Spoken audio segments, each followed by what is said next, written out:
윤석열 대통령이 오늘로 꼭 취임 2달을 맞았습니다. 출범 초에 파격 소통과 한미 정상회담, 5.18 기념식 등으로 긍정평가가 쌓여갔지만 최근에는 인사검증 문제와 비선 논란, 여당의 내홍까지 겹치면서 국정 운영에는 좀처럼 힘이 실리지 않는 모습입니다. 박소정 기자가 짚어봤습니다.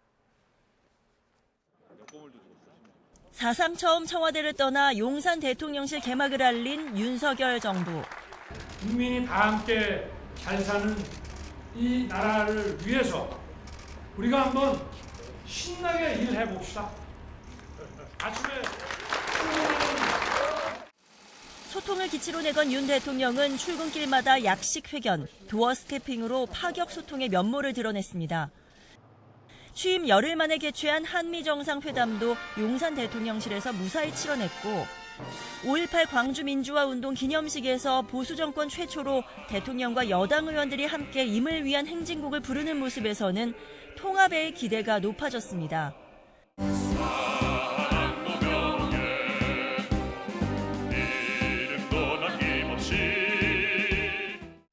그러나 이후 인사 문제가 내내 이슈 중심에 놓였습니다. 능력 중심 인사를 내세웠지만 검찰 편중이라는 비판과 부실 검증 지적 속에 복지부 장관 후보자는 2차례나 낙마했습니다.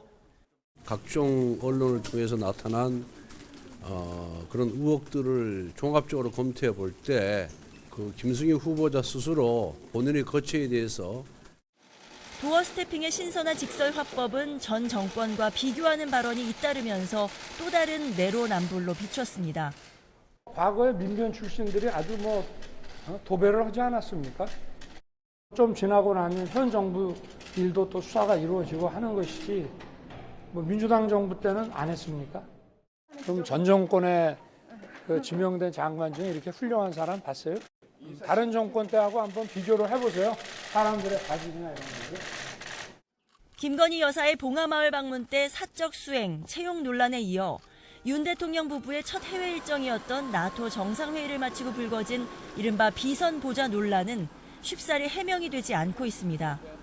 여기에 이준석 대표 징계를 둘러싸고 더욱 복잡해진 여당 내 내홍은 수습이 가능할지 그야말로 안개 속. 국정수행 긍정평가는 37%까지 떨어지고 부정평가는 49%로 올라갔는데 경제와 민생을 살피지 않는다는 응답이 12%에 이르는 것과 발언 부주의를 꼽은 답변이 새로 나온 건 뼈아픈 지점입니다. 민심을 얻지 못하는 야당 때문에 그나마 비판을 덜 받는 거란 말까지 나옵니다. 취임 100일까지 남은 한 달여 동안 여론을 등에 업지 않으면 국정 동력을 얻기 힘든 상황. 공정과 상식을 내걸고 출범한 윤석열 정부의 기준은 전 정부가 아닌 국민 눈높이라는 지적을 되새길 필요가 있습니다. YTN 박소정입니다.